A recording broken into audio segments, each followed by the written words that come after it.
Aquí te dejo un ejemplo detallado de lo que me imagino que debería de conocer para poder interpretar algún argumento o texto bíblico, ejemplificado con el libro de Filipenses. El apóstol Pablo se encuentra de viaje, peinando toda la zona de Asia, predicando. El plan original era predicar Asia completo, pero cuando llegan a Asia, dice las Escrituras que por el Espíritu Santo le fue impedido predicar allí.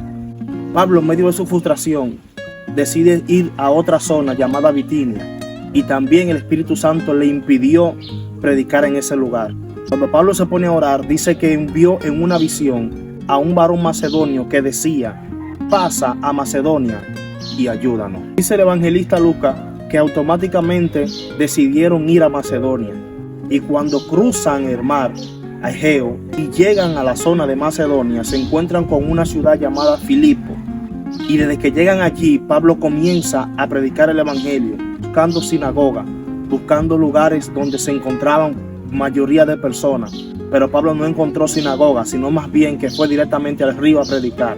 Y mientras estaba predicando allí, dice las Escrituras que había una señora llamada Lidia, vendedora de púrpura, donde el Espíritu Santo le abrió el corazón para que ella comprendiera la palabra que Pablo le estaba predicando, y fue bautizada. Ojo aquí, el hecho de que esta persona sea vendedora de púrpura significa que estaba bien posicionada económicamente, ya que las personas que utilizaban la vestimenta de púrpura eran los reyes o los sacerdotes. Pero el Señor permitió que esta señora fuese bautizada en ese lugar, y la casa de Lidia se convirtió en una sede del evangelio en la región de Filipo, que hoy en día corresponde al continente europeo. De esa manera fue que el evangelio fue predicado en toda esa zona y llegó hasta nuestro lugar hoy en día. Pero no todo es color de rosa. Las Escrituras demandan y dicen que había una muchacha que tenía un espíritu de pitón, un espíritu de adivinación, la cual daba voces detrás de Pablo día tras día diciendo: estos hombres son enviados de Dios, son mensajeros de Dios. Y esto desagradó a Pablo de tal manera que Pablo, volviéndose detrás, reprendió el espíritu de adivinación, y esa misma hora esa muchacha fue libre, lo cual no le gustó a los jefes de ella, ya que habían perdido su entrada de ganancia para hacer sus estafas públicas con relación al espíritu de adivinación que tenía esta sierva.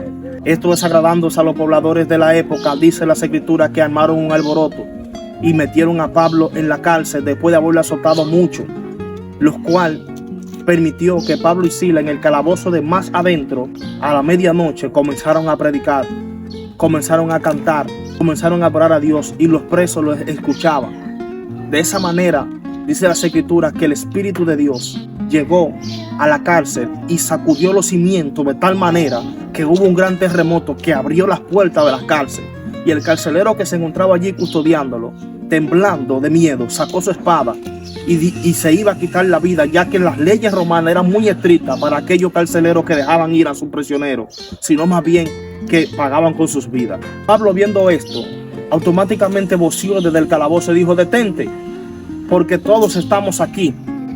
Temblando, el carcelero dijo: denme luz. Y confirmando que todos estaban allí, cayó de rodillas delante del apóstol y le rogó diciendo: ¿qué tengo que hacer para ser salvo? El apóstol Pablo se rigió y dijo: solamente tienes que creer en el Señor Jesucristo y serás salvo tú y tu casa. Y esa misma noche el carcelero fue bautizado, él y su familia. Agarró y le lavaron las heridas al apóstol y a Silas, y automáticamente lo sentaron en la mesa. Al otro día los jefes de la ciudad enviaron un mensajero diciendo: suelta a esos hombres. El carcelero corrió rápidamente con la noticia, alegrado de decirle a Pablo y a Silas que ya eran hombres libres. Sin embargo, Pablo dijo: no, Señor, después de habernos azotado y habernos encarcelado injustamente siendo ciudadanos romanos, ahora quieren que nos vayamos sin alboroto, que vengan ellos mismos a sacarnos. Y dice las Escrituras que el apóstol Pablo se puso renuente y le dijo que no. Tuvieron que venir los jefes, tuvieron que venir los altos élites, los altos mandos, a rogarle a Pablo de rodillas para que saliera sin hacer más escándalo, porque ellos se atemorizaron al saber que eran ciudadanos romanos, ya que las leyes romanas avalaban muchos a los que eran ciudadanos romanos, ya que no permitían que una persona fuera azotada siendo romano y fuera enjuiciado encarcelado sin antes haberle dado un juicio valedero previo. Pablo con esto buscaba dos cosas, ya que al principio primero quería darle una lección a los jefes de allí y luego quería fortalecer y blindar lo que es la casa de Lidia y sus hermanos, ya que desde que salieron de allí fueron a la casa de Lidia y consolaron a los hermanos que estaban allí, posiblemente también al carcelero y su familia. De esta manera el apóstol Pablo estaba blindando y consolidando la iglesia que estaba formando en la casa de Lidia, ya que los jefes y los ciudadanos de la época no se atrevían a ponerle la mano a decir algo en contra de los amigos de un ciudadano romano. Y Pablo siguió su camino. Luego llegó a Tesalónica y allí se armó otro alboroto. Llegó a Éfeso, se armó otro juidero. El apóstol Pablo al final terminó preso después que sube a Jerusalén. Pasa el naufragio de Euroclidón en la isla de Malta, es mordido por una víbora. Cuando llega a Roma es preso en una casa domiciliaria. Pero algo que hay que señalar, y es que los presos de la época no eran como los presos de ahora, que lo mantenía específicamente el sistema penitenciario. No, las personas que eran encarcelados tenían que ser mantenidos o sustentados, creo que es la palabra, por las personas allegadas, familias y conocidos. Por eso el apóstol Pablo se ve en la obligación de recibir un regalo que le enviaron los hermanos de Tesalonicenses a través de un hermano llamado Epafrodito, y de esa manera el apóstol pudo pagar la casa de alquiler de la que estaba siendo preso domiciliario y luego comprar comida y algunos materiales para redactar sus cartas carceleras. Y allí es que nace la carta de Filipenses en agradecimiento a lo que los hermanos de Filipo habían hecho con Pablo cuando él estaba preso.